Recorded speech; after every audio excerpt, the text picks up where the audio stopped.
Sobra. Ano yun? yung Ngayon mo na lang nare-realize yun nung wala ka na sa kanya? O nung time rin na yun na nandun ka, napipil mo yun? Yung siguro yung nandun ako, minsan naiisip ko rin yun. Kaso no choice po talaga ako, wala akong trabaho talaga. Eh ngayon nung wala ka na, mas naramdaman mo. Oo, mas naramdaman ko. Tsaka yung pamilya ko na rin po yung nagsasabi na bakit ganun. Ba't parang hirap na hirap ka lalo sa buhay mo. Ayun sabi sa akin. Kasi yung mga kapatid ko lagi kong hinihingan ng pang-budget. Ayan, no? Napakalinaw, no? Na, alam mo, teka, wait lang. Titignan ko, Titignan ko kung ilang oras na tayo. Oy, wala pa. Ito sabi ni Igkig, no? Hindi ko talaga mabasa. Nakakarami ka na, ha? Bakit hindi ka pinasahod? Nung hindi ka pinasahod, anong nafe-feel mo? Sisingilin mo pa ba siya? I-shoutout mo naman, baka nakalimutan niya na eh. Oo, tama. Sisingilin mo pa ba siya? Yung huling-huling ano ko po sa kanya, text ko sa kanya, sinisingil ko siya kasi o anong sabi niya sa'yo? walang panggatas yung anak ko noon eh. Oo.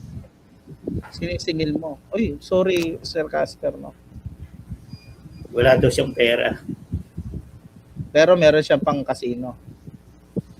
My goodness. Nakita namin yun, nagkakasino. No. Well, alam niyo mga kapatid, Mahirap yun, oh. Masakit yun, di ba? Alam niyo sa mga nang i-scam na ganyan. No?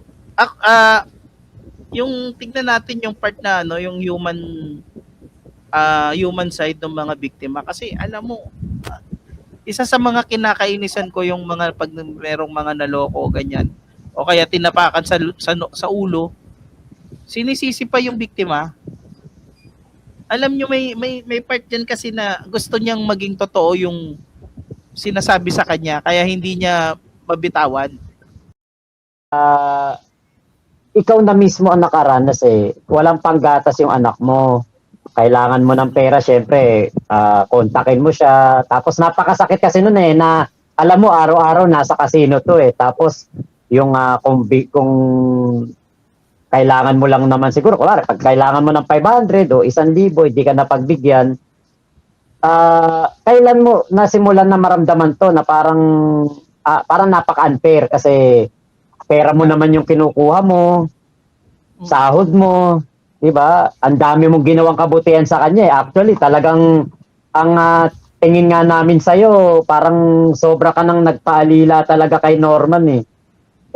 Yung bang, ito ba mga kung naluluha ka ngayon, kung nandiyan si FLM sa harapan mo, ano masasabi mo? Yung mensahe mo sa kanya na, yung talagang tunay na nararamdaman mo yung mensahe ng isang Casper sa dati niyang bossing na si Norman. Sa totoo lang po, tinext ko sa kanya yun eh. Sabi ko, ibaling ako, wag lang yung madama yung pamilya ko. Kasi, mahirap kasi yung yung pinakikita mo, anak mo gutom. Tama. Anong ginawa mo nung time na yun? Paano mo nagawa ng paraan, kumbaga? Nangutang po ako sa kapatid ko.